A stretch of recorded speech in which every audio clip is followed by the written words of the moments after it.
Alright guys, welcome back. It's Shah from Rivaaz in Lymington. I'm going to bring you something a little bit different today. It's not a menu item, but it's something that I love to eat and I love to cook. I'm going to cook you some lamb with butternut squash. It's beautifully tender lamb, a lovely sweet butternut squash curry that is just to die for. So give it a go. It's predominantly a Bengali style dish that we have on special occasions. So let me show you how we cook this up. These are the ingredients we're going to be using. So the ingredients we're going to be using for this butternut squash and lamb curry, I've got 500 grams of on the bone lamb. If you have boneless, that's absolutely fine. I've got half a tin of peeled plum tomatoes. I'm going to use half a small butternut squash. I've got 2 tablespoons of garlic and ginger paste, teaspoon of salt. I'm going to chop up 3 onions, and then I've got panch puran, I've got garam massala, I have curry powder, and I also have some oil. Right, those are the ingredients. Let's start cooking. Okay, let's get this heat on. What I'm going to do is go straight in with 600 ml of water. This is boiling water. And to that, very simple this, I'm going to go in with a teaspoon of panch puran. There we are. I'm going to go in with the garlic and ginger paste, so that is 2 tablespoon and a half, I believe. There we are. Straight in with the onions, and then straight in with the salt and oil. Looking at about 3 tablespoons. There we are.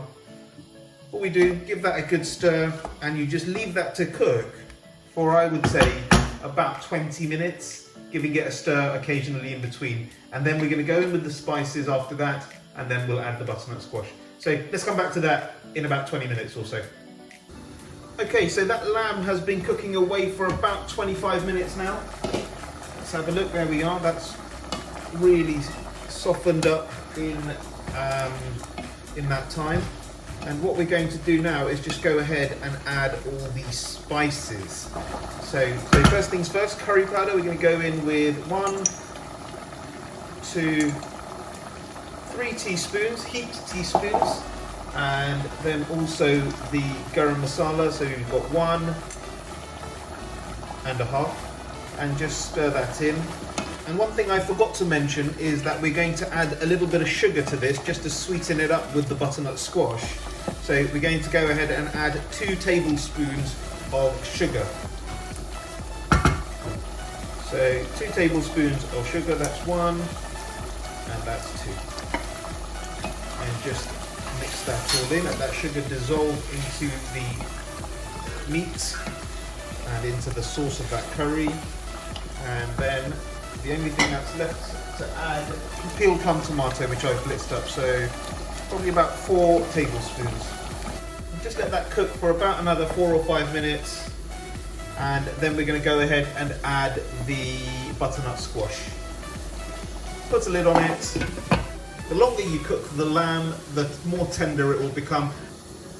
Okay, so that's been cooking for about 4 or 5 minutes now. And what we're going to do is we're going to just give that one final stir. Go ahead and add the butternut squash. So I've just cut them up into cubes just like that, and we're going to go straight in with that. Mix that all in. And just leave that to cook for about 7 or 8 minutes, just until the butternut squash is nice and tender. Put a lid on it, and we'll come back to that in about 7 or 8 minutes.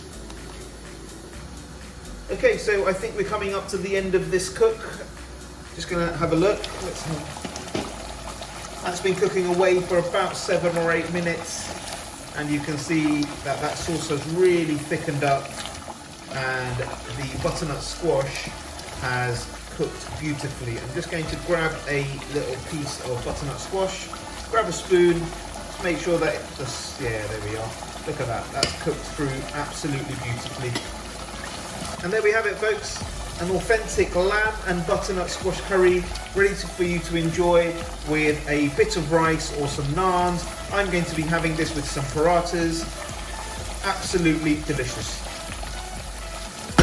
I look forward to seeing you on the next one. Take care.